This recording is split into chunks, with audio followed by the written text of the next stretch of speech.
A woman, let's call her Karen, stormed into my restaurant, loudly proclaiming she was a close friend of the owner and demanded the VIP table reserved for high-profile guests.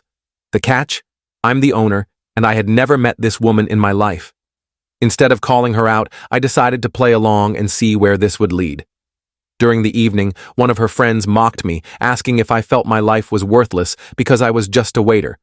That's when I knew I was going to teach them a lesson. Here's how it unfolded. This happened around the holiday season, between Christmas and New Year's. My grandparents, who immigrated from Italy to Canada in the 1970s, founded this restaurant. After their passing, my parents took over, expanding it over the years. I started working here when I was 15.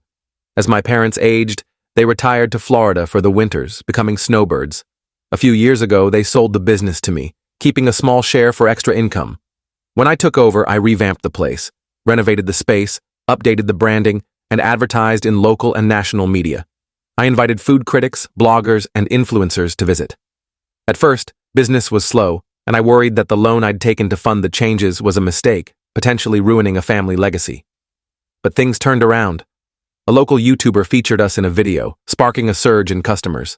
Soon, we were seeing 5 to 10 times our usual traffic, even on slow days like Mondays. The restaurant became a hotspot for big events, and celebrities occasionally dropped by. I even brought in high-profile chefs to cook for guests, which cost a fortune but packed the place during the holidays. Reservations for December had to be made by July. When things get hectic, I don't hide in an office. I'm out on the floor, greeting guests, clearing tables, or cleaning up. On nights with VIPs or special events, I dress up and take charge. One evening, a group of 6 women walked in, 5 in their early 20s, led by a woman who seemed slightly older, maybe in her mid-20s. I figured she was an older sister or a senior sorority member. As they approached, the leader, Queen Karen, was hyping up the restaurant to her group, raving about the food and mentioning the possibility of spotting celebrities. She then demanded a table for 6. I asked for the reservation name. She blinked at me and said she didn't have one but insisted it was fine because she was a personal friend of the owner, who always kept a table or 2 open for special guests. This is true for some upscale restaurants, and I'd started doing it too, but I had no clue who she was. She hadn't spoken to me about any of this. I knew she was trying to bluff her way in, but she picked the wrong person to try it with. I told her we couldn't seat anyone without a reservation, pointing out that we were fully booked. Instead of exposing her lie by saying I was the owner, I held back to avoid humiliating her in front of her group. She then told one of her friends to snap a photo of me, threatening to talk to the owner and have me either cleaning bathrooms or fired by the week's end. Her friends chimed in, mocking me with comments like, "Say goodbye to your low-wage job." I wasn't sure if they were in on her scheme or genuinely believed her.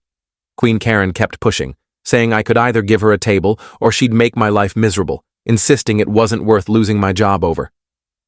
She belittled me, saying I clearly wasn't important, because if I were, I'd know who she was and comply immediately. It had been a tough day, and I saw 3 options. Call her out as the owner, give in and seat them, or teach her a lesson. I chose the third. Smiling, I said, "Of course, ma'am. Follow me." I gave them one of the 3 tables we keep open for celebrities, apologizing for the mix-up and offering the first 3 rounds of drinks on the house. I seated them at the VIP table and asked for a credit card and ID to keep on file, which we'd return before they left. Queen Karen handed over her card, proudly telling her group the night was on her. I took their orders, served their complimentary drinks, and warned them the food might be delayed due to the busy night. They didn't care, focused on the free drinks. They ordered 3 rounds of drinks before any food arrived, then called me over with attitude to check on their order. I offered more drinks, and they ordered 2 additional rounds.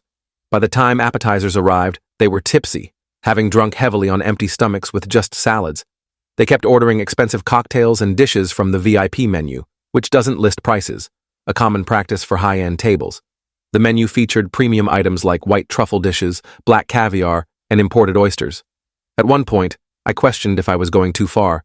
These women might not have known better. But then one of them asked if I felt my life was meaningless as a server, and I overheard them plotting to mess with me, thinking they could manipulate me into giving them a table any time. They even mocked me, saying things like, "He's cute, but I'd never date a waiter." What a pushover. Those comments kept me committed to the lesson. By the end of the night, each woman's tab was between $500 and $600.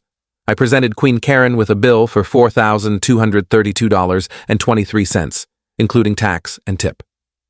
Her face went from cheerful to near tears in seconds. She called me over, asking if it was a mistake. I apologized, took the bill, and returned with the corrected amount, which was the same. She and her friends frantically reviewed every line, confirming the 3 free drink rounds, but realizing the rest, expensive cocktails and premium dishes, added up. Panicked, Queen Karen excused herself to the restroom. I worried she'd try to ditch, but I subtly reminded her we had her ID and card. She returned with fresh makeup, clearly having cried, and complained about the food and drinks, demanding I have the bill. She brought up her connection to the owner again, as if it would sway me. I refused, saying I couldn't alter the bill. She showed me text messages from a contact labeled with my restaurant's name and owner, likely edited in the restroom to fake a conversation. I checked the contact info and told her it wasn't the owner's number. She claimed he had multiple phones for business. I offered to call the number and reduce the bill by 50% if the owner approved. She started yelling, drawing attention from other guests, so I decided to end it. In a firm tone, I said, "Enough, miss. You don't know the owner. You've never been here before, and if you keep this up, I'll call the police." She tried to defend herself, but I cut her off.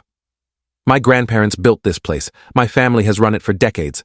I'm the sole owner, and I've never met you or promised you anything." Her friends were stunned, and Queen Karen was in tears. I pointed out that I gave them the VIP table without charging the usual fee and comped 3 rounds of drinks. I warned that if she didn't pay, I'd call the police with her ID. Sobbing, she signed the bill, and her friends scraped together a few $100s in cash, promising to pay her back later. 2 days later, an angry man, likely her father, showed up with her, demanding to speak with me. I was busy in the office, so he waited. I showed them security footage from the VIP area, which had high-quality audio due to past incidents. The footage captured their comments, orders, and behavior. He left furious, yelling at her as they exited. I haven't seen them since. The original bill, minus the $120 oysters, is framed on my desk. Financially, I didn't lose much. The table was meant to be empty, so there was no lost revenue, and their bill covered the cost of the comped drinks. The most shocking part, beyond the money and their attempt to scam a table, was their worldview.